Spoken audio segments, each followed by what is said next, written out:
से डरने वाले, धर्म को जीवन में अपनाने वाले सभी साथी श्रोताओं को संबोधि श्री का जय जिनेन्द्र नमस्कार। आत्मानंदी अनंत सिद्ध अरिहंत आचार्य श्री उपाध्याय जी, लोक विराजित साधु सात्विगण सारे, संयम सुशोभित श्री, हाथों को जोड़ मान मोड़ वंदन करती हूँ मैं अहर्निशम। सद प्रेरणा का दान दो प्रभु कृपालु, पापों का कर सकूं शमन, पापों का कर सकूं हनन। पंच परमेष्टि भगवंतों को प्रणतिपात पूर्वक भाव वंदन। चरम तीर्थेश प्रभु महावीर को मेरा नमन वंदन। गुरु गुरनी भगवंतों के चरणों में आस्थापूर्वक अभिवंदन। आप सभी के अंतर्मन में विराजित परमात्म तत्व को बारंबार अभिवंदन अभिवंदन। हम हिंसा के शुक्ल पक्ष दया की चर्चा कर रहे हैं और दया धर्म का मूल है, पाप मूल अभिमान। ये जो दया और अहिंसा है ना, ये एक ऐसा तत्व है कि जिसके जीवन में आ जाता है ये गुण, वो दूसरे सारे गुण अपने आप चले आते हैं। क्योंकि जिसके अंदर दया होगी वो किसी का दिल नहीं दुखाएगा, वो किसी को कष्ट नहीं पहुंचाएगा, वो सबकी हेल्प करेगा, वो अपना दुख सहन करके भी दूसरे को सुख देगा, इत्यादि इत्यादि बहुत सारी बातें इस दया के साथ में अच्छी अच्छी बातें अपने आप चली आती हैं। यहाँ हम सुन रहे हैं मेघरथ राजा की बात। वो शिकारी उनसे बहस किए जा रहा है और मांग रहा है घायल कबूतर को, और कहने लगा कि मुझे कबूतर दे दो, मेरा ये शिकार है। और जब राजा मेघरथ ने समझाया, भाई सबको अपनी जान प्यारी होती है, चाहे कोई कैसा भी प्राणी है वो मरना नहीं चाहता। सर्वे जीवा इच्छन्ति जीवम न मृत्युम, हर कोई जीना चाहता है, इसलिए जियो और जीने दो। लेकिन इस बात को सुनकर तो वो एकदम क्रोध में भर गया और कहने लगा, भूखा हूँ मैं उपदेश न सुहाए, भूख मिटा दो मेरी करो कुछ उपाय। मेघरथ ने तत्क्षण वाणी उच्चारी, कोटि कोटि वंदन जिनंद शांतिकारी। शिकारी कहने लगा, अरे मैं भूखा हूँ, भूखे को उपदेश की जरूरत नहीं होती, उसको पेट भरने के लिए कुछ चाहिए होता है, उपदेश नहीं सुहाता। भूखे भजन ना होए गोपाला, ये ले अपनी कंठी माला। हाँ, तो भाई पहले मेरी भूख का इंतजाम करो कुछ ना कुछ। राजा कहने लगे कि देखो भाई, जब मैं इस कबूतर को तुम्हें नहीं दे सकता हूँ, क्यों नहीं दे सकता? क्योंकि मैं इसके प्राण कैसे अपने सामने ख़त्म करने के लिए दे दूँ, और मैं किसी और, तुम कह रहे हो मुझे मांस ही चाहिए, तो किसी और जीव को, किसी का और का मांस मैं तुम्हें कैसे दे सकता हूँ? किसी के प्राण में ले नहीं सकता तुम्हारे लिए, मुझे अधिकार नहीं है किसी के प्राणों का हनन करने का। तो अब एक ही तरीका बचता है। कौन सा तरीका? आपको समझ आया? राजा मेघरथ ने कौन सा तरीका बताया? इस कपोत को जब मैं दे नहीं सकता, कैसे किसी के फिर प्राण ले सकता। अपने तन प्राणों का मैं अधिकारी, अपने तन प्राणों का मैं अधिकारी, कोटि कोटि वंदन जिनंद शांतिकारी। उन्होंने एक तराजू मंगाई और कहने लगा, देखो भाई, इस कबूतर का जितना मांस है ना, उतना मैं अपने शरीर का मांस दे सकता हूँ तुम्हें, क्योंकि दूसरे किसी के प्राण नहीं ले सकता मैं। ठीक है, मुझे पसंद आ गई आपकी बात, मुझे तो मांस चाहिए, कैसे भी मांस हो, मांस चाहिए मुझे, मैं मांसाहारी हूँ। कौन कह रहा है? शिकारी कह रहा है, मैं मांसाहारी हूँ, मुझे तो मांस चाहिए, कैसे भी मिले, तुम अपना दो या किसी और का दो। ठीक है। अब राजा ने तराजू मंगवा ली, दरबार में, उस सभा में ही तराजू मंगवा ली। सारे लोग देख रहे हैं, अरे राजन क्या कर रहे हैं आप, इस तुच्छ कबूतर के लिए आप अपना मांस काट के देंगे? राजा ने उन्हें शांत किया इशारे से, सब चुप चुप बैठ गए। और राजा मेघरथ ने क्या किया, एक तराजू के दो पलड़े होते हैं, देखिए आपने तराजू, आजकल तो वो और किस्म की मतलब तराजू चलते हैं जिसको बैलेंस कहते हैं, लेकिन तराजू अगर आपने पुराने समय की देखी हो कभी, जैसी कोर्ट में होती है, तो कई फोटो में, फिल्मों में कहीं तो देखी होगी ना, तो उसमें दो पलड़े होते हैं और दोनों पलड़े रस्सी के सारे लटके होते हैं, बीच में एक डंडी होती है और उस डंडी के बीच में बैलेंस होता है। दोनों पलड़े जब बराबर होते हैं तब वो सही माप माना जाता है। तो राजा ने एक पलड़े में तो कबूतर को बिठा दिया, दूसरे पलड़े में अपना एक पैर काट के रख दिया, लेकिन कबूतर वाला पलड़ा नीचा रहा और राजा के पैर जिसमें रखा था वो ऊंचा रहा, यानी कम वजन, कम रहा। अभी राजा ने अपना हाथ भी काट दिया। ऐसे एक एक अंग काटते जा रहे हैं, लेकिन कबूतर का पलड़ा जो है ना, वो ऊंचा ही रहा, मतलब बराबर नहीं हो रहा है। फिर राजा ने सारे अंग काट काट के रखते जा रहे हैं अपने, और दरबार में जितने लोग बैठे सब हाय हाय कर रहे हैं। राजा के अंतःपुर में समाचार पहुंच गए, रानियां रो रही हैं, लेकिन मेघरथ राजा को उस समय ना अपने शरीर का मोह है, ना किसी रानियों की परवाह है।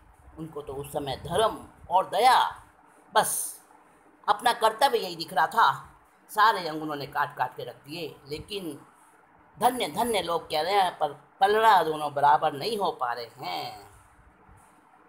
अचंभे से देखें सभासद सारे, धन्य धन्य दया सिंधु शब्द उचारे, नवकार जपते खिसके तुला के मंझारी, कोटि कोटि मंदन जिनंद शांतिकारी।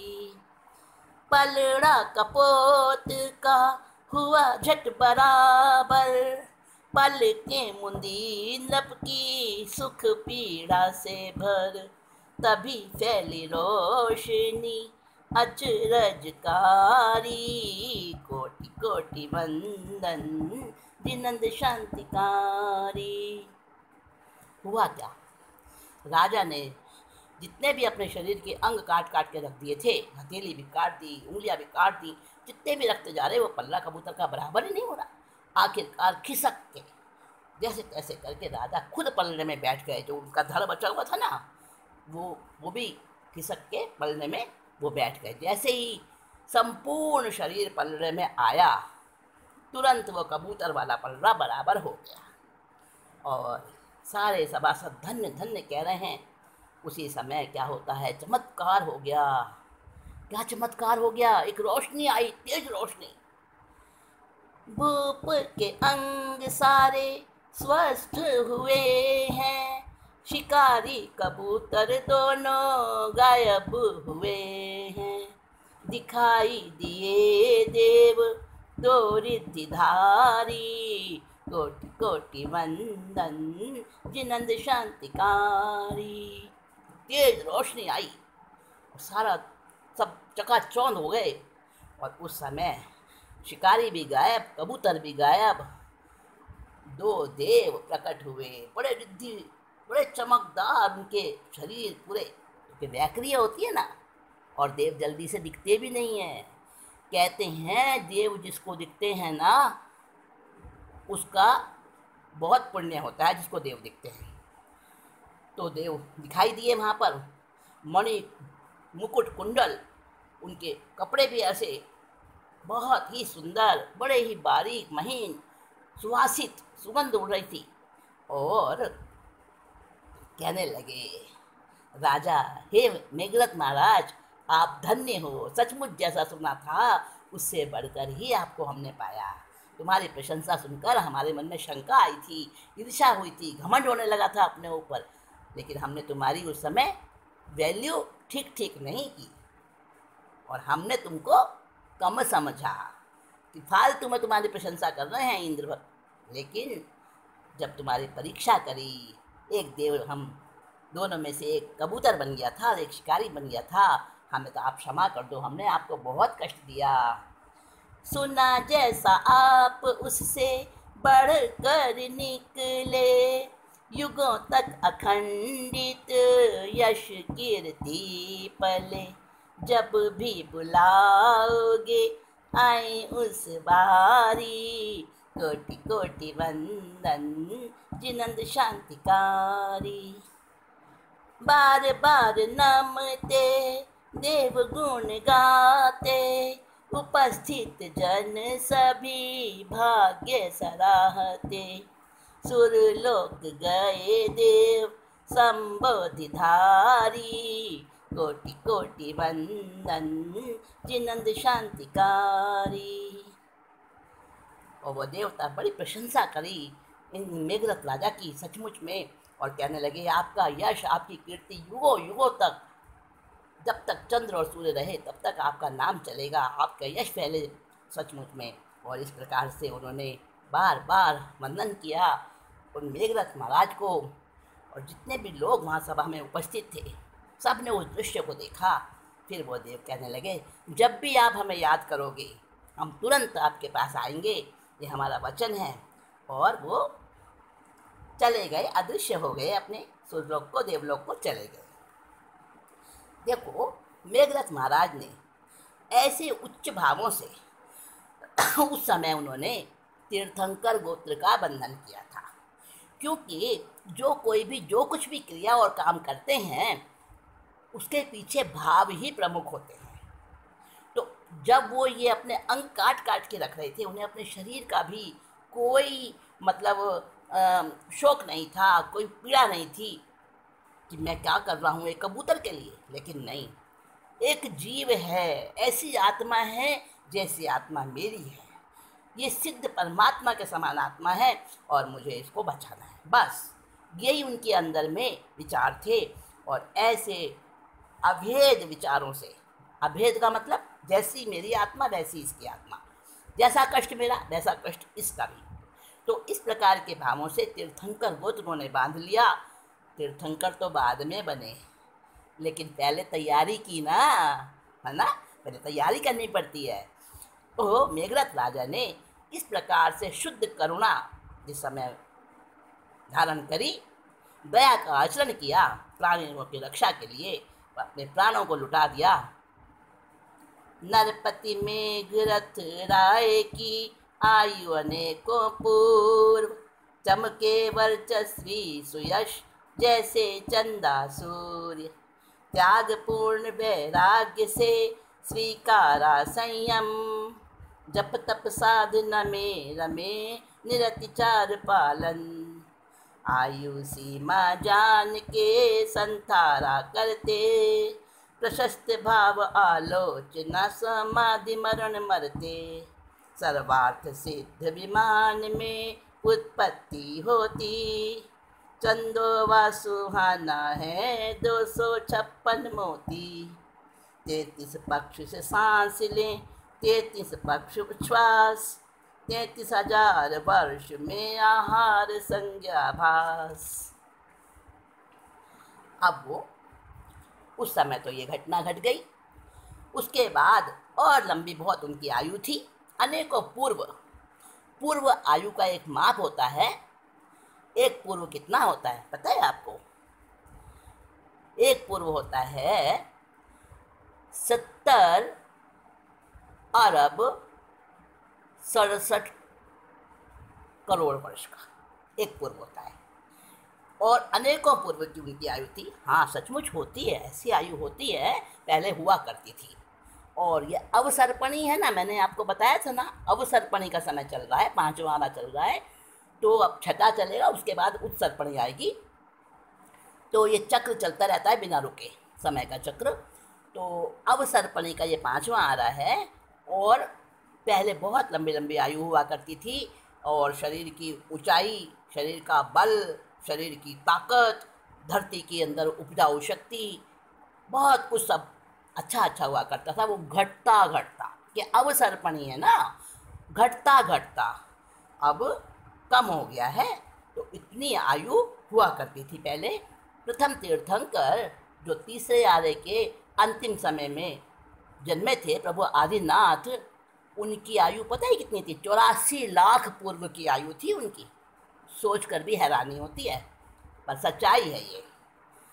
साइंस भी इसकी मतलब गवाही देता है, एग्री है साइंस भी इस बात से, लेकिन हमें समझ नहीं आती क्योंकि हमारी बुद्धि है ना, उतनी आगे चलती नहीं है, तुच्छ बुद्धि है हमारी। हमें जो सामने दिखता है ना, हम बस उतना ही मानते हैं। अरे कुएं के मेंढक ना बनो, उतनी ही दुनिया नहीं है जितनी के उस कुएं में दिखाई दे रही है। मेंढक वही समझता है, उससे आगे सोच नहीं पाता। तो हमारी तुच्छ बुद्धि है, इसलिए हमें समझ नहीं आता, पर ये बात सत्य है। तो उन्होंने बहुत लंबी आयु पाई और बड़ा यश मिला, उन्हें वर्चस्व मिला। फिर जीवन का जो बाद का समय आया, तब उन्होंने त्याग वैराग्य पूर्वक साधु जीवन अंगीकार किया, संयम स्वीकार किया। तब साधना में बहुत उन्हें आगे बढ़े। और जब उनकी आयु पता चल गया उन्हें कि अब मेरी आयु कम रह गई है न, अब मेरे शरीर जो है बिल्कुल अशक्त हो गया है, तो उन्होंने संथारा किया और फिर आलोचना करी। संथारा लेने के बाद समाधि मरण से उन्होंने मृत्यु प्राप्त की। समाधि मरण का मतलब है कि जब संथारा लिया जाता है ना, तो वो आत्महत्या नहीं है। संथारा और आत्महत्या में जमीन आसमान का फर्क है। संथारा लेने वाला जो होती है ना आत्मा, वो सबसे सबसे, चाहे शत्रु भी हों, चाहे मित्र भी हों, पूर्व जन्म, पिछले जन्म, सबका, जितने जन्मों में जिससे मेरा संपर्क हुआ, जिससे मेरा संबंध हुआ, चाहे मुझे याद है या नहीं याद है, सबसे वो खमत खामना करता है, क्षमा याचना करता है और सबसे बारंबार माफ़ी मांगता है। मैंने जो भी कर्म बांधे, जो भी आपको मैंने सताया हो। कितना प्रशस्त भाव होता है, कितना उज्ज्वलता, उदारता होती है उसके भावों में। और आत्महत्या करने वाले के भावों में क्या होता है? मुझे ये नहीं मिला, उसने मेरे साथ बुरा किया, लो मैं मर जाता हूँ। अरे ऐसी भावों से मरकर क्या उसको वो वस्तु, वो व्यक्ति प्राप्त हो जाता है जिसके लिए वो मरता है? नहीं प्राप्त होता, और नरक में पता नहीं दुर्गति में जाना पड़ता है। तो संथारा जैन धर्म का एक ऐसा प्रशस्त साधना पथ है, बहुत बड़ी साधना है ये। और अंतिम समय में जब इतनी, कहते हैं ना, मरण की बहुत पीड़ा होती है, उस समय शुभ भाव आना, संथारा हर किसी को नहीं आता। एक श्रावक की, साधु की तो होती ही है ये भावना, और श्रावक की भी यह भावना होती है। वो कौन सा दिन आएगा, धन्य होगा मेरा वो दिन, जिस दिन मैं संलेखना संथारा करके समाधि मरण प्राप्त करूँगा। तीर्थंकर बनने वाली आत्मा, वो प्रभु शांतिनाथ बनने वाली आत्मा, जो उस समय मेघरथ राजा के रूप में, बाद में उन्होंने संयम ले लिया, मेघरथ मुनि कहलाने लगे। और फिर अंतिम समय संथारा किया, और जब आयु पूरी हुई उनकी, तो आयु पूरी करके सबसे ऊंचे देवलोक में, सबसे ऊपर वाले देवलोक में, जिसका नाम है सर्वार्थ सिद्ध विमान, वहाँ पर होती है आयु 33 सागरोपम की। सागरोपम क्या होता है भाई? नया शब्द है ना आपके लिए, मतलब महासागर, समझ गए ना? समुद्र, बड़े बड़े समुद्र। तो महासागर में जितना पानी होता है, बहुत सारा होता है ना, सोच सकते हो ना। सागरोपम की वैसे परिभाषा तो बहुत लंबी चौड़ी है, लेकिन मैं आपको बहुत शॉर्ट में बता देती हूँ, सरल करके बता देती हूँ। तो समुद्र में जितना पानी है, उस समुद्र के पानी की समझ लो, कल्पना शक्ति से समझ लो, बुद्धि से, एक बूंद पानी उस समुद्र में से वो निकाला जाए, 100 वर्ष बाद फिर एक बूंद निकाली जाए, 100 वर्ष बीतने के बाद फिर एक बूंद निकाली जाए। बुद्धि से सोचना है, कल्पना करनी है, सचमुच में तो नहीं। ऐसे 100-100 वर्ष बाद एक एक बूंद निकालते निकालते जब पूरे समुद्र का पानी खत्म हो जाए, उसको कहते हैं एक सागरोपम। और ऐसे 33 सागरोपम की आयु थी उनकी। जहाँ देवलोक में गए वहाँ भी आयु होती है, उनको भी मरना पड़ता है, वहाँ भी एक लाइफ स्पैन होता है। तो उनका लाइफ स्पैन कितना था? 33 सागरोपम का था मेघरथ की आत्मा का। और उसके बाद वो जो है वहाँ पे जब उत्पन्न हुए मेघरथ के रूप में, राजा के रूप में थे, और फिर वो मुनि बने, फिर वहाँ उत्पन्न हुए। सर्वार्थ सिद्ध विमान है उसका नाम, सबसे ऊपर का देवलोक है। तो वहाँ पर बीचों बीच में एक झूमर, देखा होगा आपने कई घरों में, महलों में झूमर टाइप लटका होता है एक, तो उसको फानूस भी कहते हैं, फानूस, है ना। तो वो चंदोवा जिसमें 256 मोती होते हैं। पहले जो बड़ा वाला घेरा होता है उसमें होते हैं, कितने मोती होते हैं उसमें? उसमें मोती होते हैं 256 कुल मिला के होते हैं। तो इसका भी एक पूरा वर्णन है, पूरा इसका एक भजन है, गायन है इसका। शास्त्रों में वर्णन आता है कि 64 मोती जो हैं, 64 मन के। फिर उसके बाद 32 मोती, 32 मन के। फिर उसके बाद 16 मोती, 16 मन के। ऐसे ऊपर ऊपर होते होते वो नीचे से चौड़ा, ऊपर से छोटा होता जाता है गोलाई में। और कुल मिला के 256 मोती होते हैं। जब हवा चलती है और आपस में वो हिलते हैं तो बड़ी सुंदर उसमें से झनकार टंकार संगीत जैसी आवाज़ आती है। तो वो विमान के बीचों बीच में होता है वो चंदोवा है, 256 मोती का वो झूमर। तो उनके विमान में वो झूमर था। और क्या बताते हैं उस विमान की विशेषता बताते हैं जिसमें वो उत्पन्न हुए थे। 33 पक्ष, पक्ष कहते हैं पखवाड़े को, 15 दिन जिसको कहते हैं ना, 15 दिन पक्षी बोलते हैं अपने यहाँ, मतलब 2 बार पक्षी आती है एक महीने में। तो पक्ष को पक्षी कहते हैं लोक भाषा में। तो 33 पक्षी, 33 पक्ष, यानी कि 16.5 महीने, 16.5 महीने में तो एक बार सांस लेते हैं, 16.5 महीने बाद उच्छ्वास लेते हैं, मतलब ऊंचा श्वास और नीचा श्वास। और 16,500 वर्ष में उनको भोजन की इच्छा होती है। यकीन नहीं आ रहा आपको? अरे नहीं, ऐसा मत करो, अपनी बुद्धि को थोड़ा सा स्वाध्याय में लगाएंगे ना तो धीरे धीरे साफ समझ आएगा। एक बात बताऊँ आपको, जो आजकल ये होता है ना, अरे इसमें जाते हैं ना ये अपने यान वगैरह, रॉकेट वगैरह, तो वो क्या बोलते हैं उसको, क्या बोलते हैं? लाइट ईयर, लाइट ईयर प्रकाश वर्ष, यानी 3,86,000 मील एक सेकंड में वो प्रकाश चलता है, लाइट।